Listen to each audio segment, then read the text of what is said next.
Сіздердің министрлік ең төменгі айлық 85 мың теңге деді. Сосын қызармай бір министрдің орынбасары ол жетет күн көруге деді. Енді мен сіздерге арифметика көрсетейін. Мысалы, 5 адамнан тұратын отбасы, жанұя. Енді келейік, азық-түлік себебі 55.615 теңге, кредиттік төлемдер 80.500, қосу 25.000, 105.500, жол жүру шығындар 21.600, коммуналдық төлемдерге электрлы 27.000, ұялы байланыс интернет тарифы 28.000, балабақша 16.500. Жалпы шығын сомасы қанша шықты? 254.215 теңге.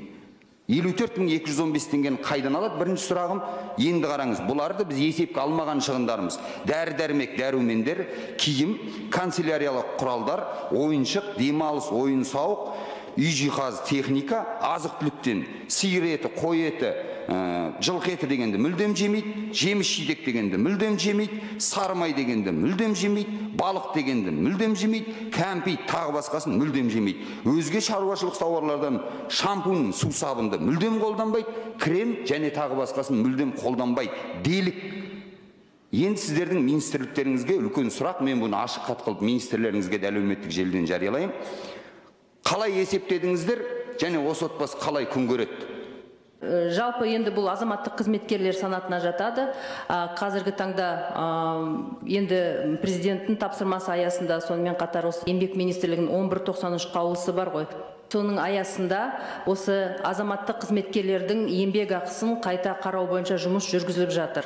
Ол жерде ол енді жай жоғарылату жұмысы емес, жүйелі түрде әр санаттағы қызметкерлердің Назгүл Ерікқызы, мен сұрағымды қайталап айтам. Мына отбасы, қазір өмір сүріп жатқан отбасы қалай күн көреді, сіздер қалай есептедіңіздер? Андағы жауаптарыңызды жазып-ақ жібере саласыздар маған, күндестіп жүрмін.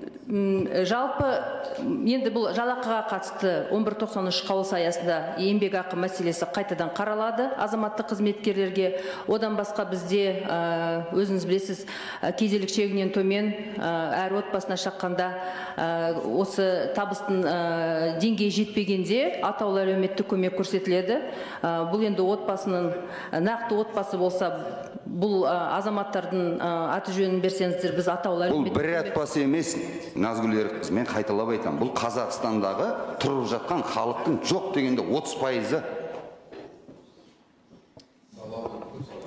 Ринат, енді сұрақ қойыңыз ғой, түгел енді жауабын алыңыз. Бұндай жауап бермей ақ қойсын, жазбаша жауап бере салсын. Жақсы, жазбаша жауап береміз. Жақсы, онда жазбаша беріңіз.